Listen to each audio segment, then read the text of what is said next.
Oh, well, he's everyone's favorite man crush. Idris Elba returns to the big screen with an action-packed thriller. It's called Beast, and it's about a father trying to protect his own tribe from a vengeful lion in the heart of South Africa. And I caught up with Idris. I'm so excited about this, to talk to him about the film, turning 50 soon, and his side hustle that will literally keep you on your feet. Take a look.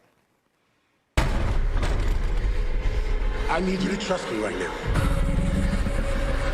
This movie, I loved it. It gave me everything, you know, like it kept me on the edge of my seat. And then it left me wanting to call my parents in the end and tell them how much I loved them. That's good. That is really, I'm happy for that reaction. What emotions did this movie give you, though? It was a multiple, array of sort of different emotions, from obviously fear.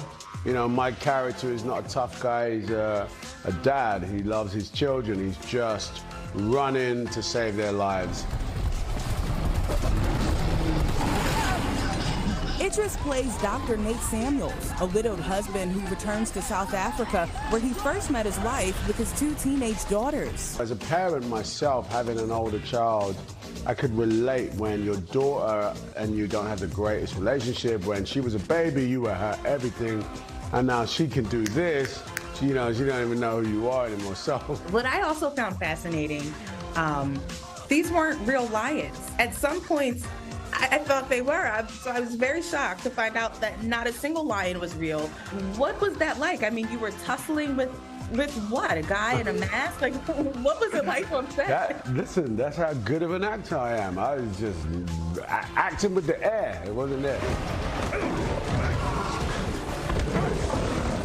Don't hate me, but I kept yelling at your character because you kept leaving your girls. Were you yelling at the screen at all watching? I was actually yelling at my own character, like, no, because, but the truth is my character is not a hero. He's not he's not an action hero. So I guess he's doing what he thinks is the best thing to do, and that is try and lure the lion away from his girls. You're an amazing actor, obviously producer, you do it all, but I'm here for your side hustle as a DJ. Oh yeah, oh yeah.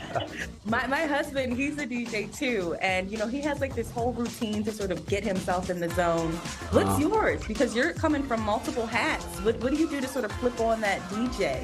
Oh man, I really don't want to tell you, but I really just take a shot of tequila, whap, boom, good to go. I am good to go. We got to talk about this. You're going to be 50 soon.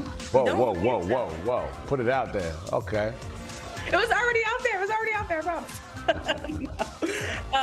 But seriously, you look amazing.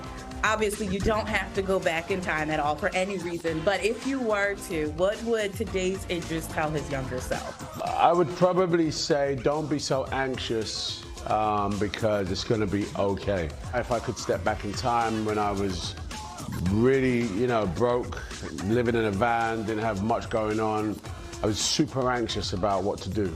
And honestly, I almost pulled my hair out. And I just wish I could step in there and say, yo, it's going to be all right, man. You're going to be cool. You're going to make it. Relax. Well, he certainly has made it, obviously. And in case you were wondering, I did ask Idris about the shades that he was wearing during our interview. He said he's been doing so much press for the movie that he didn't want to show the bags under his eyes. Now, of course, I'm sure we all think he looks great either way. His new movie, Beast, is in theaters today and comes to us from Universal Pictures, the parent company of NBC 10.